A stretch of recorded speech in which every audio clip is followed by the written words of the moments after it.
चाहे वो मोदी सरकार ने जो भी वादे किए, मोदी सरकार किसी भी हमारे मुद्दों पर खड़ी नहीं होती।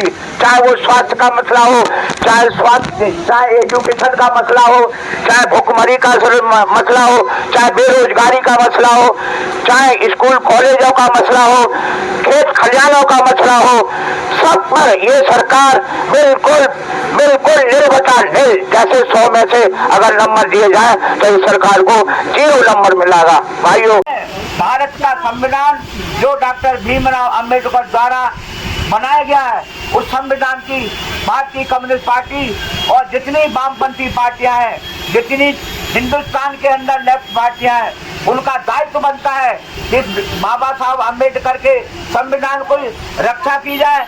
और इस रक्षा के करते करते चाहे किसी तरह के आंदोलन हो, चाहे महंगाई का आंदोलन हो, चाहे बेरोजगारी का आंदोलन हो, चाहे भूख, चाहे वो स्वास्थ्य का आंदोलन हो, चाहे ये शिक्षा का आंदोलन हो, उसमें वामपंथी पार्टियों ने बढ़ चढ़ के हिस्सा लिया पिछले दिनों के दौरान, आपको मालूम। और इसी दौरान ये जो भारतीय कम्युनिस्ट पार्टी का जो सम्मेलन हो रहा है, इनमें हजारों, दसियों बीसियों कार्यकर्ताओं ने जंतर मंतर पर भाग लिया होगा, मुझे विश्वास है। और इसी के साथ मैं एक बात और कहना चाहता हूँ, ये सम्मेलन इस बात को आगे दिशा निर्देशित करेगा, हम किन किन मूलभूत जनता की मूलभूत जन सुविधाओं को लेकर आगे बढ़ेंगे। साथियों, हम ये आपको बताना चाहते हैं कि मोदी सरकार 2014 के अंदर जब सत्ता में आई थी तो मोदी जी ने ये वादा किया था, मैं हर साल के अंदर 2 करोड़ नौकरियां दूंगा। ये मोदी जी ने वादा किया था और उसने कहा था कि मुझे भाइयों और बहनों, मुझे सिर्फ 60 महीने चाहिए, सिर्फ 60 महीने। 60 महीने का मतलब 5 साल। 5 साल के अलावा 2014 के बाद 2019 में जो चुनाव हुआ, उन्होंने ये वादा किया था हर किसान को मैं किसान की फसल को दोगुना करूंगा।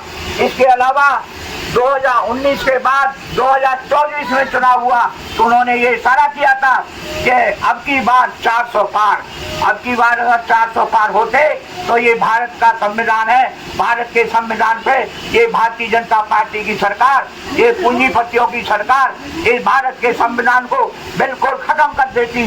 और जिस तरह से दलित वर्ग पर, चाहे वो मध्य प्रदेश की सरकार हो, चाहे वो महाराष्ट्र की सरकार हो, चाहे वो हरियाणा की सरकार हो, चाहे बिहार की सरकार हो, जिस तरह से दलित वर्ग के ऊपर, SC ST के ऊपर हमले हो रहे, पुलिस भी मिली हुई है और ये भारत सरकार का निर्वाचन आयोग ये सबसे ज्यादा भ्रष्ट और निकम्मा है।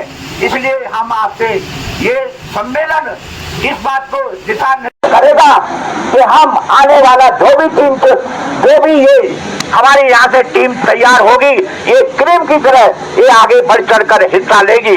भाइयों, चाहे वो मोदी सरकार ने जो भी वादे किए, मोदी सरकार किसी भी हमारे मुद्दों पर खड़ी नहीं होती। चाहे वो स्वास्थ्य का मसला हो, चाहे एजुकेशन का मसला हो, चाहे भुखमरी का मसला हो, चाहे बेरोजगारी का मसला हो, चाहे स्कूल कॉलेजों का मसला हो, खेत खलिहानों का मसला हो, सब पर ये सरकार बिल्कुल बिल्कुल निर्भता नहीं। जैसे 100 में से अगर नंबर दिए जाए तो इस सरकार को 0 नंबर मिलेगा। भाइयों, हम ये सम्मेलन विधिवत रूप से चलाने के लिए मुझे इशारा किया गया है कि हमारा ये संचालन कमेटी बैठी हुई है। ये संचालन कमेटी इस सम्मेलन को विधिवत रूप से संचालन करेगी। इसी दौरान हमारे स्टेट के जो सेक्रेटरी है कॉमरेड दिनेश वासने, अभी 5 मिनट के अंदर वो पहुंचने वाले हैं। उसके बाद वो भी 2 शब्द अपने कह करके इस सम्मेलन का विधिवत रूप से सुचारू किया जाएगा। मैं 2 नारों के साथ अपनी बात खत्म करूंगा और बाकी जो संचालन कमेटी है इस सम्मेलन को वो विधिवत रूप से चलाएगी।